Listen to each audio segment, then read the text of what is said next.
नमस्कार। उम्मीद कर रहा हूँ आप सब बहुत अच्छे से होंगे।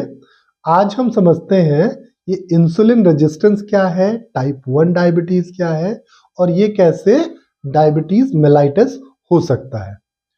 और मैं उम्मीद कर रहा हूँ कि आप सब बहुत सारे लोगों की डायबिटीज पे काम भी कर रहे होंगे, तो ये जानकारी आपके बहुत काम आने वाली है। इसको समझने के लिए ऐसे समझते हैं कि एक पत्नी है जिसको खाना बनाने का बहुत शौक है, पर उसके पति को बाहर के खाने की आदत है। तो क्या होता है कि पत्नी जो है वो घर में खाना बनाती है, पर पति ऊब के बाहर का खाना मंगाता है।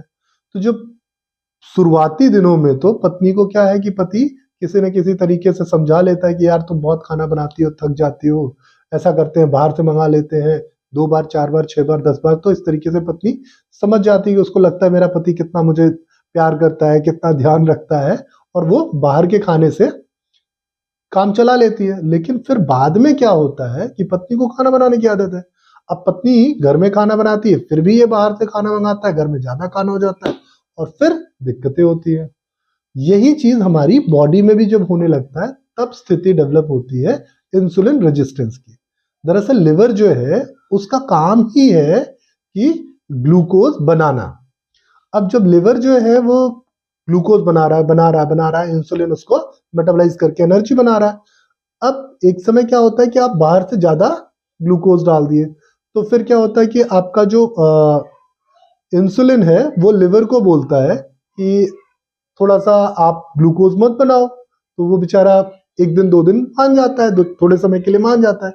फिर वो बोलता है यार मेरा तो काम ही यही है ग्लूकोज बनाना, मैं ग्लूकोज नहीं बनाऊँगा तो किस मतलब का। तो फिर से लिवर क्या है, ग्लूकोज बनाने लग जाता है और आप ऊपर से और ग्लूकोज खा रहे हो, तो आपके ब्लड में ग्लूकोज का लेवल बढ़ गया।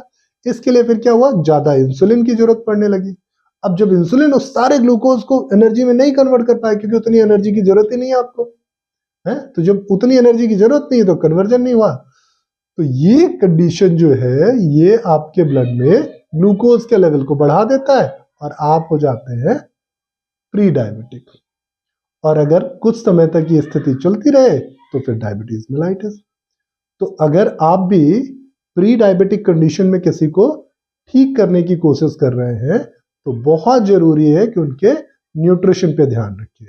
नहीं तो आप कितना भी गैसेस एक्सचेंज इंप्रूव कर लीजिए, कितना भी ऑक्सीजन कंजप्शन इंप्रूव कर लीजिए, चीजें बदलने वाली नहीं है। तो उम्मीद करता हूँ ये जानकारी आपके काम की होगी। ऐसी ही अच्छी जानकारी के लिए हमारे चैनल को आज ही सब्सक्राइब करें। धन्यवाद।